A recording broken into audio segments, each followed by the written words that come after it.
True Strike is considered one of the worst spells in all of D&D 5th edition, and that's for good reason, because it's absolute dog shit. Seriously, just taking your action to attack is far better than giving yourself advantage on the next. Simply put, with the way that D&D 5th edition's action economy is set up, the spell doesn't work. So I want to fix that. So here are 3 potential solutions that you can implement in your next D&D game to try to fix this god-awful cantrip that so many new players take.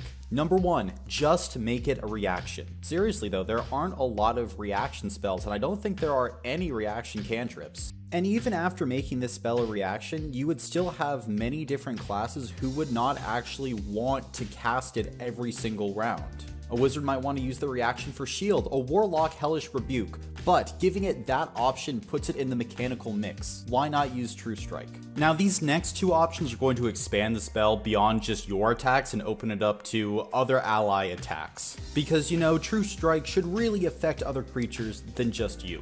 The second option is to just give a flat bonus to all attack rolls against that creature until the start of your next turn. So if you cast True Strike on a bugbear at 1st level, all creatures that are attacking that bugbear would get your proficiency bonus +2 to their attack rolls. When you're attacking Tiamat at 20th level, all creatures would be getting a +6 to their attack rolls. It would automatically scale with the party and would be useful. Let's say I'm a bard and I'm wanting to cast Healing Word during a boss fight. After I use my bonus action, I can only cast another cantrip level spell, and so True Strike would actually fill that void really well. Whatever the case, it would help a lot more than the True Strike we have right now. Let's say a fighter whose action surging has 4 attacks in a round. Well, you're going to be giving your proficiency bonus to every one of those attacks. That's so much better than advantage on 1 attack. And finally, and probably the most powerful option, I think, would be to have True Strike increase the critical range of the next attack. At 1st level, the critical range would expand from 19 to 20, then at 5th, 18 through 20, and it would go up and up and up. In this way, the cantrip could be used to set up some really powerful attacks. Now, would it be useful in most situations?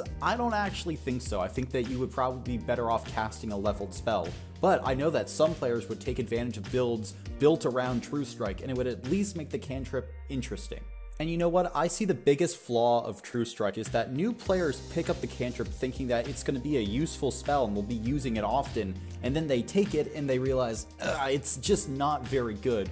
With this, you will have situations where yes, the new player will cast True Strike, and at some points it will do nothing, but on those rare occasions when the stars align, the player will feel amazing as they gift their party a critical hit. And honestly, I think that's one of the biggest parts of spells and spell design.